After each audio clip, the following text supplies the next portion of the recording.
Because of you, our alliances are stronger, from Europe to the Asia Pacific. Because of you, we surged in Afghanistan, trained Afghan forces to defend their country, while bringing most of our troops home.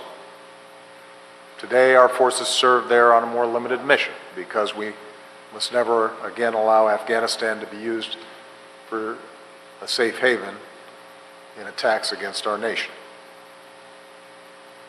It's because of you, particularly our remarkable special forces, that the core al-Qaeda leadership that attacked us on 9/11 has been decimated. Countless terrorist leaders, including Osama bin Laden, are gone.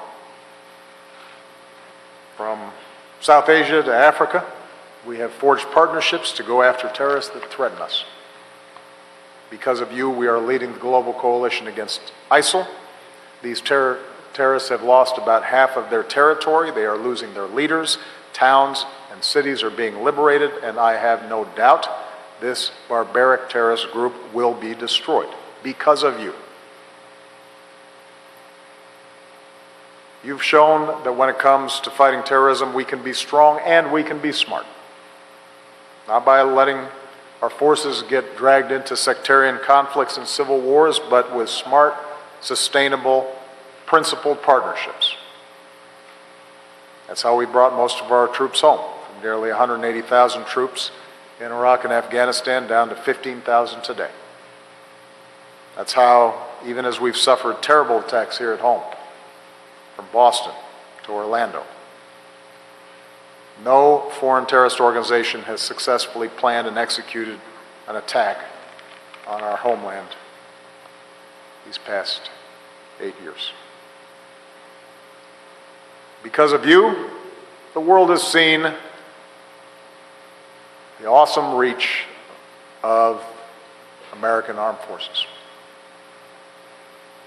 In some of the first few weeks of my job, when Somali pirates took Captain Phillips, later on when they kidnapped Jessica Buchanan, it was you that went in, and you that risked everything, and you that brought these Americans home to their families.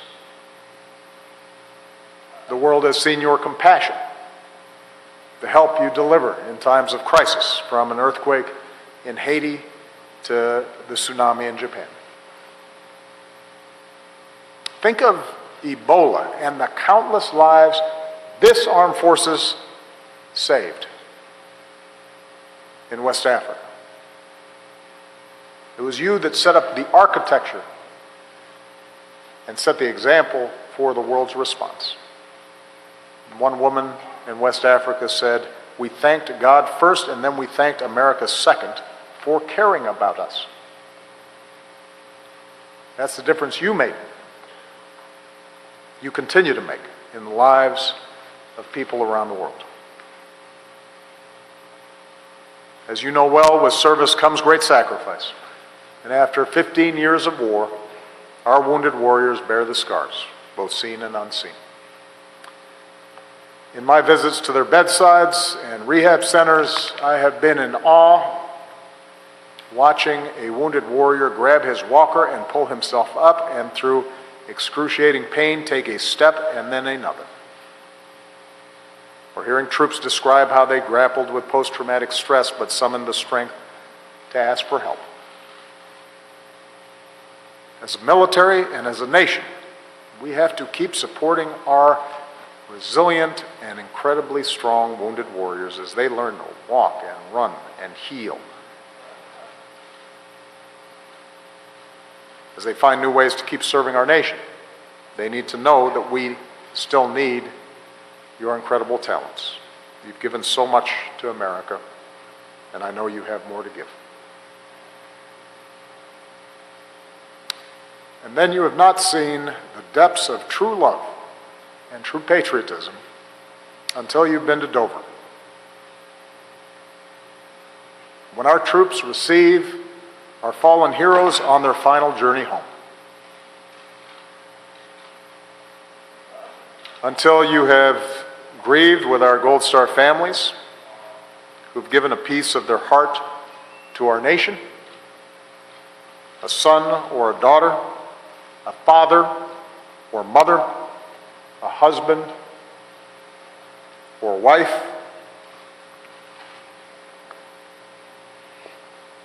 a brother or a sister. Everyone a patriot. Every single one of these American families deserves the everlasting gratitude and support of our entire nation.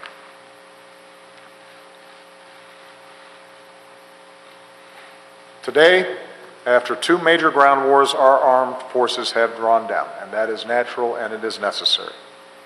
And after reckless budget cuts of sequester, we need to keep improving the readiness and the training and modernizing our forces.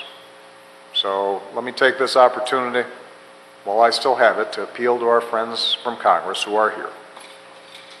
We cannot go back to sequestration.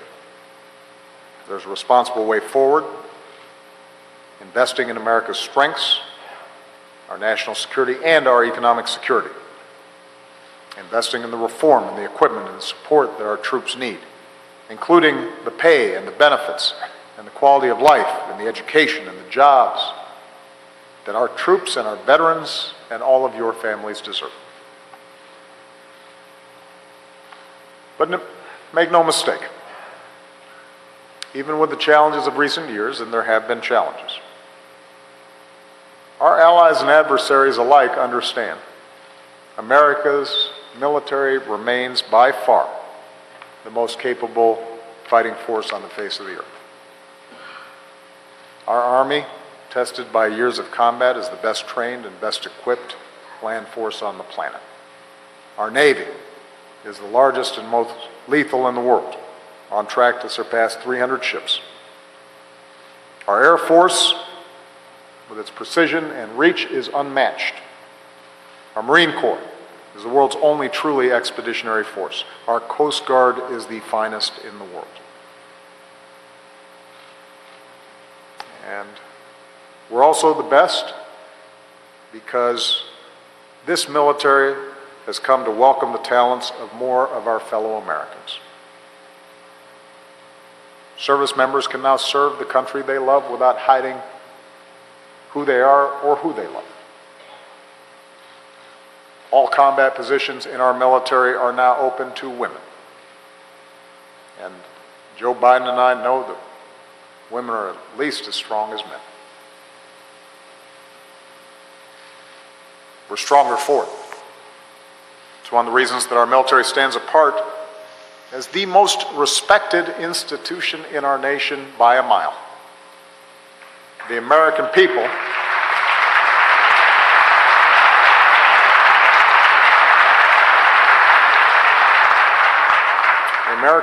look up to you and your devotion to duty and your integrity and your sense of honor and your commitment to each other. One of my proudest achievements is that I have been able to, I think, communicate through the constant partisan haze, along with so many others, how special this institution is. And the esteem in which our military is held has held steady and constant and high throughout my presidency. And I'm very grateful for that. Because you remind us that we are united as one team. At times of division, you've shown what it means to pull together. So my days as your Commander-in-Chief are coming to an end, and as I reflect on the challenges we have faced together and on those to come, I believe that one of the greatest tasks before our armed forces is to retain the high confidence that the American people rightly place in you. This is a responsibility not simply for those of you in uniform, but for those who lead you. It's the responsibility of our entire nation. And so we are called to remember core principles. That we must never hesitate to act when necessary to defend our nation, but we must also never rush into war, because sending you into harm's way should be a last and not first resort. It should be compelled by the needs of our security and not our politics. We need to remember that we must not give in to the false illusion of isolationism, because in this dangerous time, oceans alone will not protect us, and the world still seeks and needs our leadership as the one indispensable nation. We have to remember that our military has to be prepared for the full spectrum of threats, conventional and unconventional, from 20th century style aggression to 21st century style cyber threats. And when we do go to war, we have to hold ourselves to high standards and do everything in our power to prevent the loss of innocent life, because that's what we stand for. That's what we should stand for.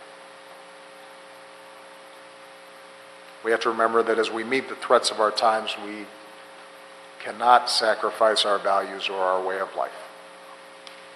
The rule of law and openness and tolerance that defines us as Americans. That is our greatest strength and makes us a beacon to the world. We cannot sacrifice the very freedoms that we're fighting for. And finally, in our democracy, the continued strength of our all-volunteer force also rests on something else. A strong bond of respect and trust between those in uniform and the citizens that you protect and defend. At a time when too few Americans truly understand the realities or sacrifices of military service, at a time when many political leaders have not served,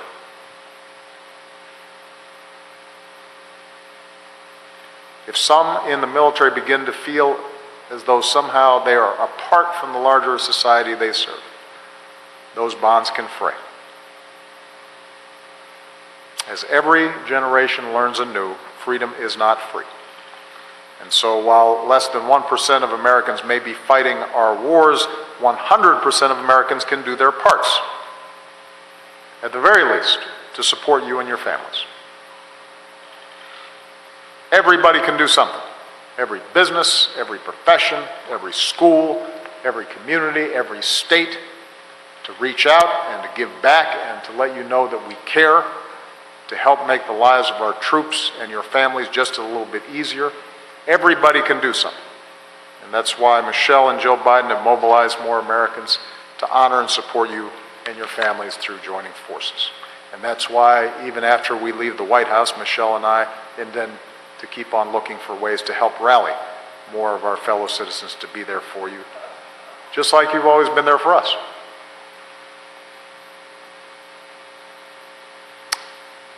So we can't say it enough and we can't show it enough. Thank you for your patriotism. Thank you for your professionalism. Thank you for your character in representing the very best of the American spirit. Our nation endures. We live free under the red, white, and blue because of patriots like you. It has been a privilege of a lifetime to serve with you.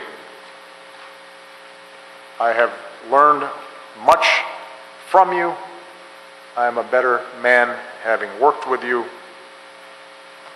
I'm confident that the United States and our armed forces will remain the greatest force for freedom and security that the world has ever known. God bless you and your families, and God bless the United States of America.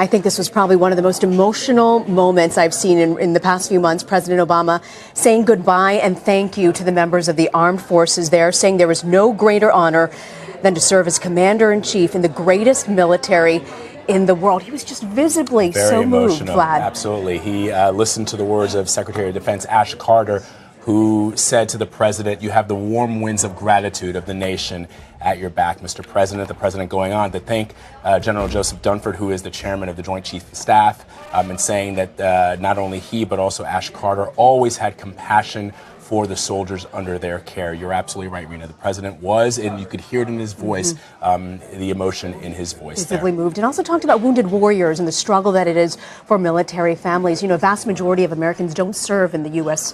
military, and the stress that it puts on these families and those wounded and the veterans who come back home. It really clearly was an emotional moment, saying goodbye as the armed forces here. I believe this is the honor guard that is paying tribute to him one last time. It is very much the final goodbye for President Obama in the White House. Absolutely. We are going to take a quick break.